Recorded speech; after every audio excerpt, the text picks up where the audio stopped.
I am told that Jesus Youth are going to keep the silver jubilee of their beginning of their ministry.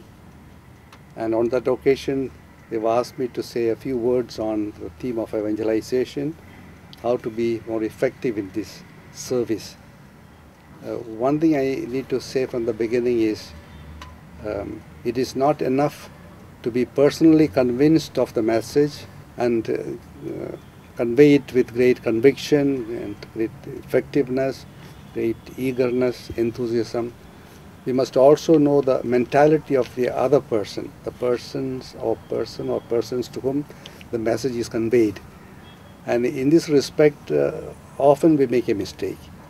We can make also a mistake regarding one's own conviction and one's own clarity of thought and completeness of the message. But more often what's happening is that we are so convinced of what we believe that we forget about the other person. And the other person's mentality, the vocabulary he is used to, the connotation of the meaning of words, of different phrases that are being used, the cultural context in which this message is conveyed. When we forget these details, very often the message we give goes and hits against the wall. It's not received, or people are not capable of receiving. Not their fault alone. It is also partly because we do not know how to come into their life context. The first message I have, therefore, for anyone who wants to evangelize is come into the lives of people. Come into the lives of Peter as Jesus did when he met Peter or Andrew or James or John. When he met Matthew, he's a bit different. He was not a fisherman. He was in a different cultural or situation, but he met Matthew. He met Zacchaeus, totally different from the other apostles, but he knew how to come into his life in a different way. In fact, he invited himself into their house, or Nicodemus, Martha and Mary and others. He came into the lives of people in time of their trouble, anxiety, pain, sickness, whatever, different contexts, but he came into their lives in a helpful way, in a meaningful way, not artificially therefore. It must be something in which what we offer, our presence, will have a meaning for their life, in relationship, in assistance, in encouragement that we give.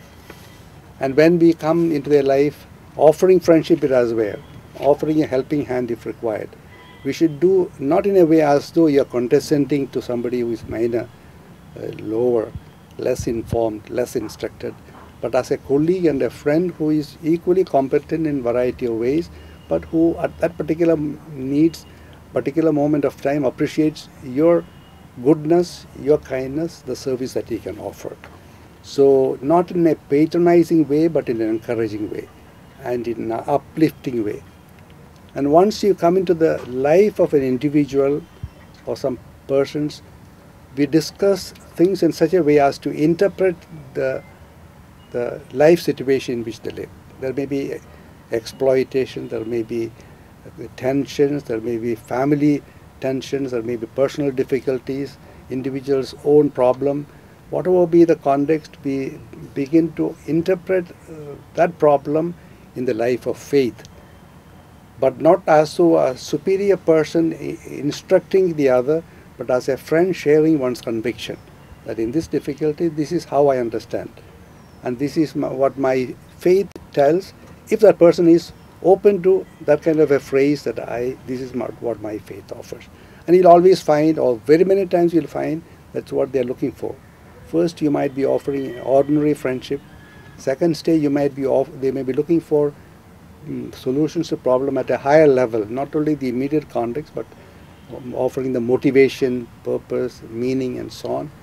And at a later level, they look for ultimate answers in their life. And for this, we need to interpret, as we said, the meaning of the events in their life, in its context, wider context in social life, wider context in a human being's own path towards his eternal destiny. It's not every day that people talk about one's destiny, but there are moments of anxiety or pain or difficulty or doubt when people look upwards and say, what does it all mean? And there are many people in day-to-day life struggling along this line. And that's how they appreciate a friend who is able to interpret their life in a meaningful way, pointing them the path to eternal destiny. And it is in that context that Jesus can come into his life through you and through your faith and your perfect conviction. So it is a conclusion to which you reach. It is not therefore the first door that you open, because at the early stages our relationship is in a very at the human level, but later gradually you can lead that person to asking more serious questions, and maybe he will have a glimpse of the face of Christ.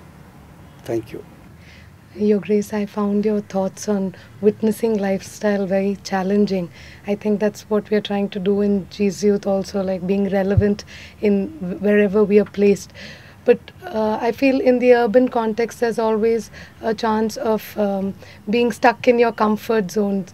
So what would you say to a person who thinks, mission is foolishness, or it's not for me? I just go to Sunday for Mass and that's it, being a Christian or a Catholic for me. What would you say to a person like that?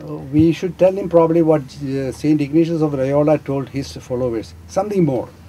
We can always go to the minimum, and if we are satisfied with the minimum, what happens with us often is that we will get less than the minimum. It is like being in a river.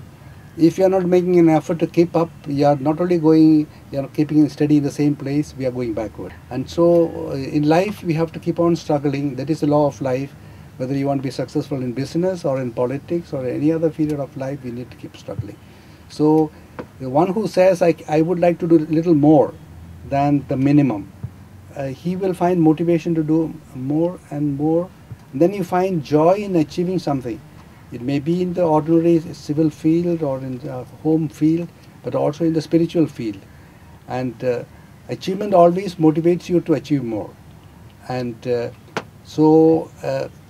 when you want to do something more, there is a limit, as you said, law of inertia, a comfort zone, in which you say, I have to get rid of some of my comforts or conveniences or my own ideas in order to be able to be effective in society. And every day will be an exciting day. Every day will be a self-rewarding day. One who commits himself to go further than one's own earlier performance.